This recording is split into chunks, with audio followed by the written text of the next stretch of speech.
செய்தியாக பார்த்து வருகிறோம். திருப்பூர் மாவட்டம் திருமுருகன்பூண்டி நகராட்சி கவுன்சிலர்கள் உள்ளிருப்பு போராட்டம் நடத்தி வருகின்றனர்.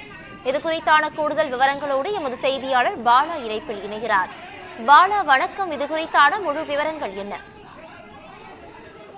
நிச்சயமாக பவித்ரா, அதாவது திருமுருகன்பூண்டி நகராட்சியில் திமுக வார்டுகளுக்கு மட்டும் நிதிகள் அதிக அளவில் ஒதுக்கப்படுவதாகவும் பிற கட்சியைச் சேர்ந்த வார்டுகளுக்கு நிதி ஒதுக்குவதில் பாரபட்சம் காட்டுவதாக கூறி இன்று நகர்மன்ற உறுப்பினர்கள் நகராட்சி கூட்டத்தில் தரையில் அமர்ந்து தர்ணா போராட்டத்தில் ஈடுபட்டனர்.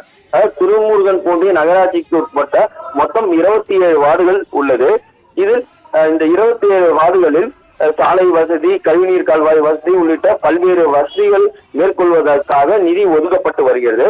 இந்த நிலையில் திமுகவை சேர்ந்த 8 வார்டுகளுக்கு மட்டும் 1,11,00,000 மதிப்பீட்டில் பொது நிதியிலிருந்து பணிகள் செய்வதற்காக நிதி ஒதுக்கீடு செய்யப்பட்டது என்றும் பிற வார்டுகளுக்கு நிதி சரிவர ஒதுக்கவில்லை என்றும் இதனால் ஆத்திரமடைந்த அனைத்து கட்சியைச் சேர்ந்த மாமன்ற உறுப்பினர்கள் தரையில் அமர்ந்து தர்ணா போராட்டத்தில் ஈடுபட்டனர். இதற்கு அதிமுகவை சேர்ந்த 8 நகர்மன்ற உறுப்பினர்கள், மார்க்சிஸ்ட் கம்யூனிஸ்ட் கட்சியை சேர்ந்த 2 பேர், இந்திய கம்யூனிஸ்ட் கட்சியை சேர்ந்த 6 பேர் என 16 நகர்மன்ற கூட்டத்தில் வாக்குவாதம் ஏற்பட்டு தீர்மானத்திற்கு எதிராக கோஷங்களை எழுப்பி உள்ளிருப்பு போராட்டத்தில் ஈடுபட்டனர்.